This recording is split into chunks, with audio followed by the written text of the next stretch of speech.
Hello, my darling friends. Today I am here to discuss my favorite books of the year 2018. Now, I am well aware that we are nearly half of the way into 2019, so this video is approximately, like 5.5 months late.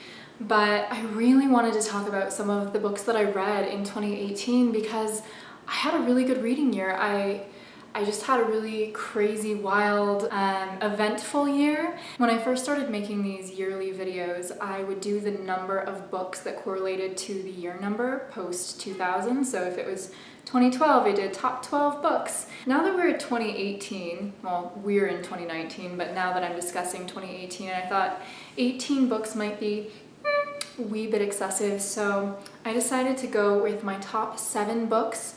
There are a few more than 7 because several of them are series that I chunked together because I feel like that's fair. If I read the whole series in the year and just want to include it as one little package of goodness, that would work. So let's start with my 7th favorite book/series of 2018. It's difficult for me to even say this is my 7th favorite because it was so good, but that book is Spinning Silver by Naomi Novik. I read this at the very tail end of 2018 and I adored it. So Naomi Novik has published many books, but the one directly preceding this book was called Uprooted, and it was this rich fantasy novel that was very lyrical, was very dark, was very atmospheric, and I just loved to the marrow of my bones. I adored Uprooted, and I can't say enough positive things about that book.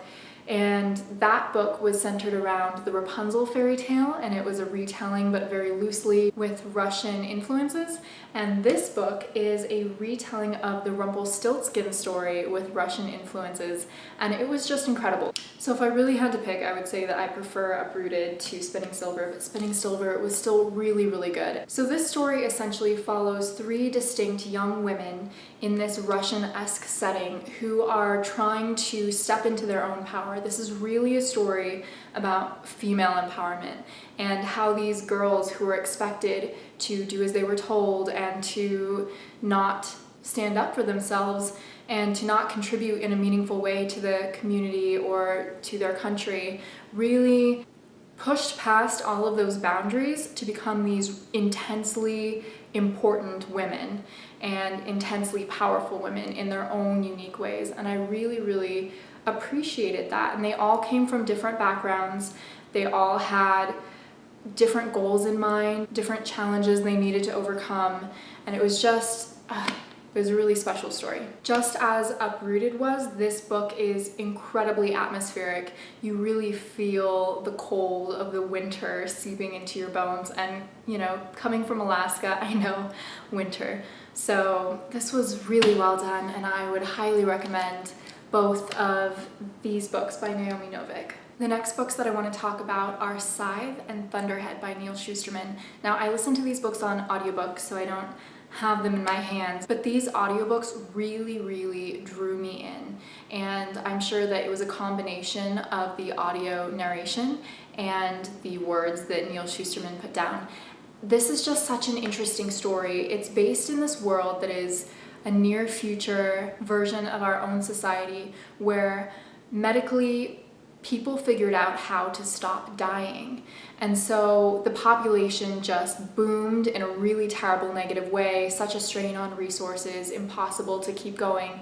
And so they had to employ these people that they call scythes to kill people so that the population can be controlled. This is really a book based on morality, based on the concept of how do you decide who deserves to live and who deserves to die, and if you are the one making those decisions, can you still inherently be a good person? These books have all the impact, and the 3rd one is coming out very soon. Originally, I was under the impression that it was a duology, and so when I was nearing the end of Thunderhead, I was getting a little nervous, like, how is this going to wrap up? I'm not sure how the whole story is going to finish here in the next 50 pages. And then I realized that he's coming out with another one. So I think that's been pushed to next year, but I could be mistaken about that. Either way, I would highly recommend jumping on this series. The next book is also an audiobook, and this is the longest audiobook that I have ever listened to, clocking in at over 46 hours.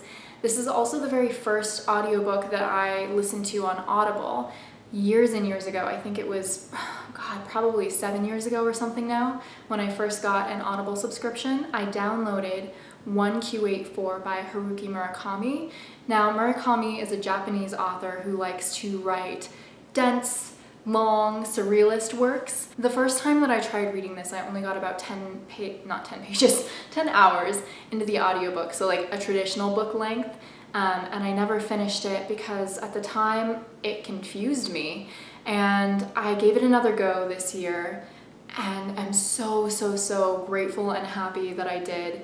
This is a book following a girl named Aomame and a man named Tango. At the very beginning of the book, Aomame is in a taxi cab, and this strange event happens where she feels as though she has stepped into an alternate reality of the year in which she's living in. So she's in 1984 in Japan, living in Tokyo, and all of a sudden things have drastically changed and shifted, and she feels like she doesn't understand her world anymore, and she doesn't understand what's happening. She decides to call this new reality 1Q84 for 1?84. The story really takes off from there, following both of these two characters and their journeys in Japan, trying to figure out what in the world is going on and how they can get back to 1984. This book is definitely a little bit esoteric and takes a bit of getting used to, but I would highly recommend it if you have the patience for it. It is so satisfying, especially as you move through the middle and the end and little pieces of the tapestry start weaving together and you start understanding what everything means and what's really going on. Coming in at number 4 is The Daughter of Smoke and Bone series by Laini Taylor. This is the second and this is the third book. The first book must still be in Alaska with the rest of my books. It must be because it's not here. This is a YA fantasy series following a girl with these mysterious powers and an angry angel. I just cannot do the description of these books justice because there are so many, speaking of justice, social justice issues woven into these books. At the core of this series is the idea of war, the idea of fighting others just because that's what you have been raised to do. Fighting another people group just because you've been told that they're monsters, but they've been told the same about you. First of all, Laini Taylor's writing and storytelling abilities are out of this world. She has this really almost lulling cadence to her words where you just feel enchanted. You just feel enchanted and wrapped up in the story, and they're easy to read, but they don't feel simple. It has been an incredibly long time since I have felt as invested in characters as I felt for the characters in this series. Also, side note, Laini Taylor is from Portland, and I was living in Portland last year, and I kept crossing my fingers that I would just accidentally bump into her at some like whimsical tea shop or something. Never happened, disappointingly so, but maybe next time I go back to visit. Also, side note to the side note, her Instagram is really cool because she's just a really unique, quirky person with a colorful house and just such a cute family, and I would highly recommend checking that out if you haven't done so. So you're probably getting the gist at this point that I love audiobooks. The next book that I'm going to talk about I also listened to on audiobook, and that is Little Fires Everywhere by Celeste Ng. I read her first novel the previous year in 2017. I can't say last year anymore since we're now mid-2019. Both of them are very good, but I read Little Fires Everywhere while I was in Thailand predominantly. Little Fires Everywhere is essentially about this little utopic town that is run by a woman with a seemingly perfect family and a seemingly perfect life, living in their hedge-trimmed neighborhood with their gorgeous house, and all of a sudden this woman starts to sublet a house down the road. The thing is, this woman does not fit into the standard box that is required to live in this little neighborhood community. And she is an artist, she is wild, she has this daughter who's also in love with photographing things and being artistic and dreaming, and they're messy and they're uncontained, and it really upsets the balance of this town. And at the very start of the story, so I'm not giving anything away here, there is a fire that has burned down the perfect woman's house. From there, the story jumps backwards so you can see all of the events leading up to why the house burned down. It's such a fascinating look into communities and outsiders in communities and what is perfection and the troubles that are really underlying many people who look like they have their lives together, who look like they have it all figured out, and how there are often these really dark threads running through people's lives that you can't see unless you take a really close look. Wonderful story, wonderful storytelling. Highly recommend. We're getting close. My second favorite book of 2018 was something I was way behind on, and that is The Song of Achilles by Madeline Miller. Now, I love mythology just as much as I love classic fairy tales, and I can't believe it took me so long to read this book. I don't even know how many years it's been out. It's been out for years and I never read it, and I don't know why, but I'm so glad that I finally took the chance to read it this year. And again, I listened to it on audiobook. I really love the narration for this one. The male voice was spot on. So many people might think that this is the story of Achilles, but it's not really the story of Achilles. This is the story of Patroclus.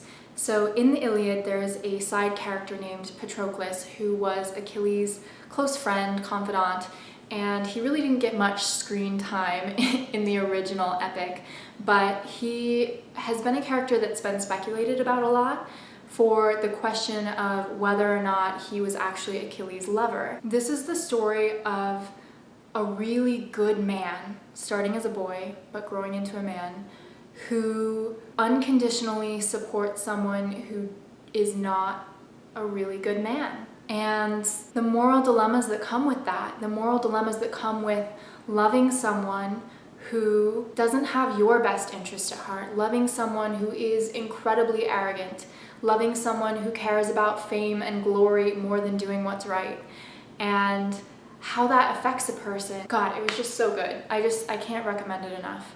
Definitely read The Song of Achilles. All right, guys, we've made it to the #1 book of 2018.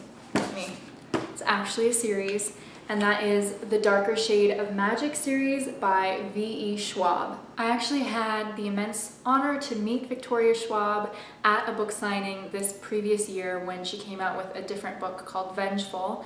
And God, she's such a neat person. She's very vulnerable and very open about how hard it is sometimes for her to write, despite having published 14 novels. She wrote this incredible series, and it's hard to describe.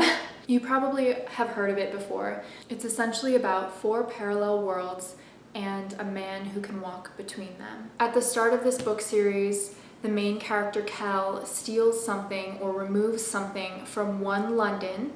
So there's White London, Black London, Grey London, Red London, and each of them have their own story. And he steals one from one London and takes it to another, and it kind of starts this domino effect, this domino toppling effect of negative events and big changes that really shake the foundations of this multi-dimensional system. It is fantasy, but it doesn't feel like fantasy in the dragons and fairies sense. It's much more magic-based and character-driven. The thing that I love about Victoria Schwab's work is that she always makes me feel invested in the characters, and she always makes the stories so compelling that you really don't want to put it down. So I read a lot. I read between 80 and 90 books a year, and I rarely find books anymore that grip me and that I really truly don't want to put down, that I really truly want to fly through. Simply put, this series made me remember why I love reading. There are so many more things that I could say to laud this book, this series, all of these books, but I think I should probably leave it at that. Please let me know in the comments below what some of your favorite books from 2018 were, or maybe some of the books that you've read at the beginning of 2019 that you've loved, or maybe just your favorite book of all time. I would love to know. Thank you so much for watching. I'm sending you light and love, and I will see you all soon. Bye.